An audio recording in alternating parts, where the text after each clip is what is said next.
November 16th, 2022, the NASA Artemis 1 mission took 8 years of my life into deep space. For the first time, citizen scientists would own, build, and operate a deep space probe, our little spaceship. I led a team that won a NASA contest to get on board that rocket, the only team to actually deliver something for that rocket. It took us 30 people, over 100 person years. It took engineers, it took project management, it took software, and it took artists. In fact, our mission would have cratered long before we did a sweet, daring flyby the moon if those artists hadn't been 100% involved from day one. Equal citizenship for artists and engineers on our project. Now that's a very radical approach to project management. Tradition says artists come in and they make things prettier after the real work is done. And tradition is how our project started and stumbled. Now please understand that modern engineering is intensely picture-centric. Circuit diagrams, blueprints, software designs, database designs, all pictures. And so our engineers got started in the traditional way. They made pictures with boxes and arrows and shapes and colors. And those artists, they sat there and they watched. Now this was actually really critical for us. They watched. They did not wait. Nobody waits in a space project. It's too emotional. They watched. Watching is active. Watching notices things. And artists express. And what those artists expressed to us is that they could not tell a story with the pictures the engineers were making. We had subsystems like navigation and power showing on different diagrams, all of them looking right, but none of them plugging together. They had different slang, different numbers of boxes, arrows in the wrong directions. Nothing fit. There was no diagram we could say that one is authoritative. There was no way to show the why of our great ideas. There was also, embarrassingly, a seething pile of project slang, growing. And without clear pictorial boundaries and with growing slang, we couldn't tell where the subsystems were, where the modules were, how to break up the work, how to set a schedule. Now, those artists, not being very patient, just sitting on their hands, we just saw, they took action. They did interpretive pictures of what the engineers did. I gotta tell you, it looked great as we started to work on that first deliverable.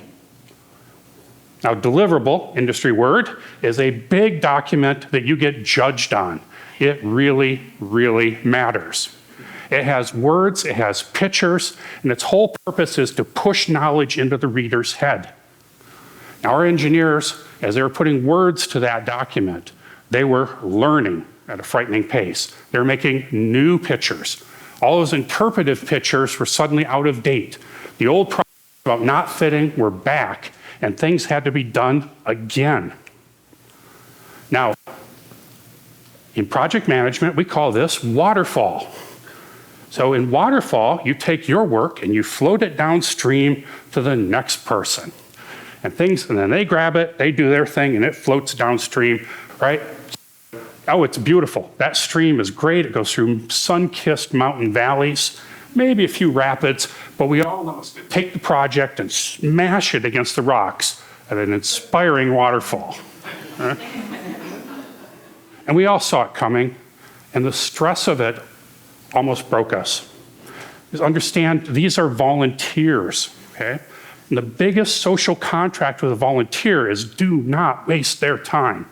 And everyone thinks redoing something is a waste of their time. It generates immediate disengagement, a call me when you're ready kind of attitude, and deadlocks the project, shuts it down. And in addition, our various trades were well entrenched. The artists were kitted up to slay pixels. The project managers were ganting things done. All showed up with the one right way of doing things. Aside from text editors and spreadsheets, the same tools. Now, these were really fun times because the deadline was also looming. We had fantastic ideas, great ideas, terribly proud of them, but they were in fragments, and we were telling them dripping in frustration. And yet there was this ruthless, pitiless, uncaring deadline coming right up on us. These are the traditional reasons you quit a project. Now, my role on the project, lead engineer, project manager, aspiring artist, and founder. And when a founder gets smacked in the face with a deadline, they change things. So what I did, with a little retroactive loving support from the team, is I burned down the walls between our trades. I didn't want trades, I needed people. So I said one basic mandate.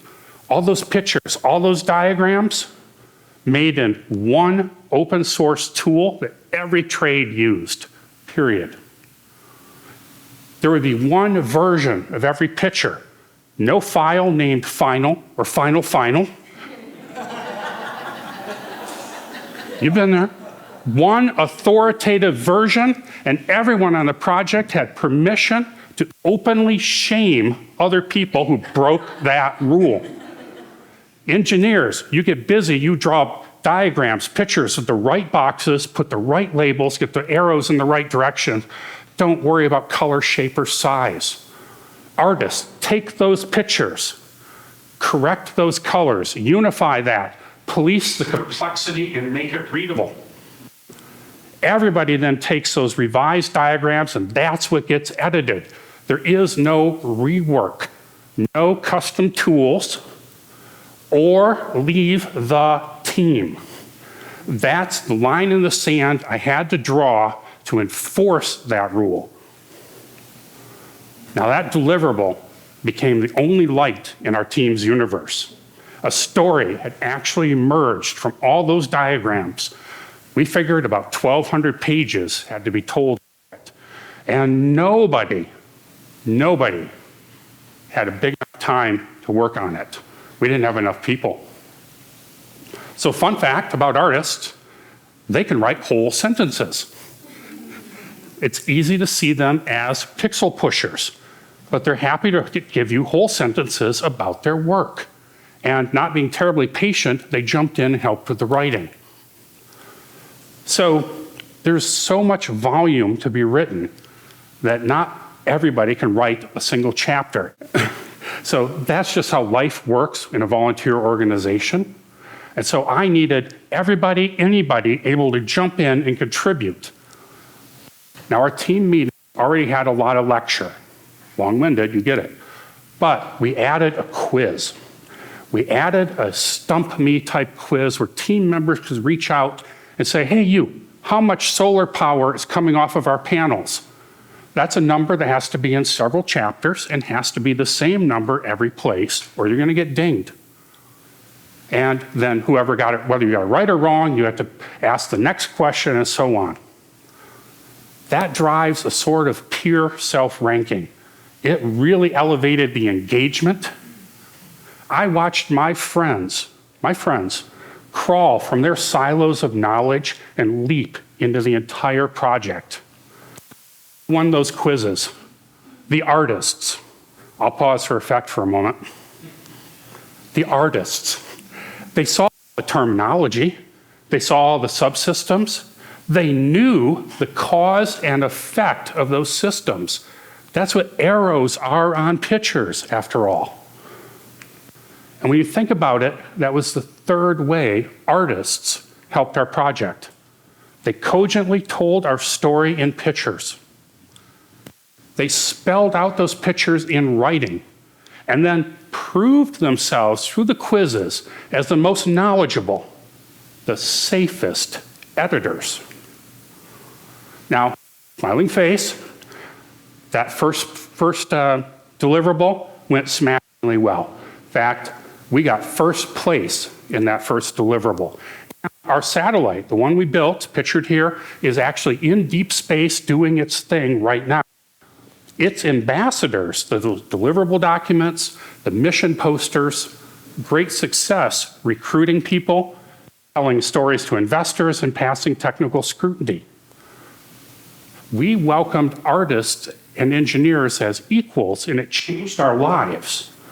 But it took one last bit of drama before we would understand why. So the scene, my office, full of astonishingly technical rocket scientists sent by NASA.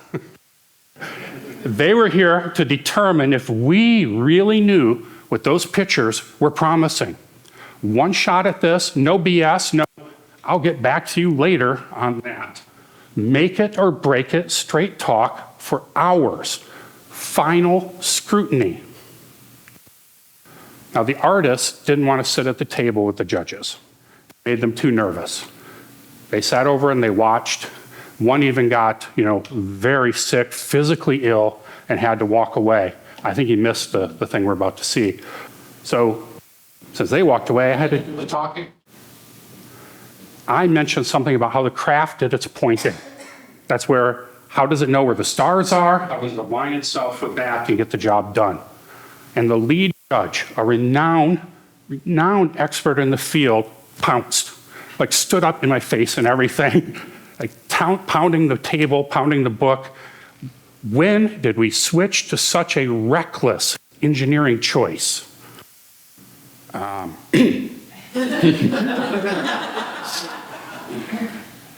It was in there in that first segment where you gave us the first place prize. So he sat down and he went bonkers through the book, all the prizes. He had the whole stack of docs. He went bonkers through. And he kind of got a little deflated. He says, all right, you're right, it's in here, but it's only in the text. Didn't make it onto a picture. Now that, right then and there, was one of those long, timeless moments where the epiphany hits you. That's why we're talking today. Years of engineering documents, years of equations and sparkling narrative, and endless references in those documents. Those are all the traditional building blocks of a great technical report. But the judges, the clients, the stakeholders, people, busy people, insanely busy people, constantly barraged with all those bricks. They needed more. And they found it and approved it in the pictures. All that engineering, all those equations, somehow still incoherent, missing something. It took the mindset of a visual storyteller to move it off of the paper into the head of another engineer. So I push to you, as best I can, I push to you that if you're launching an enterprise or just a spaceship, that you need to go find team members, see a much bigger picture, who look through a different lens than what you use. Some individual who sees and transforms your disjointed project. Find your artists. You don't know where they'll take you, maybe to outer space.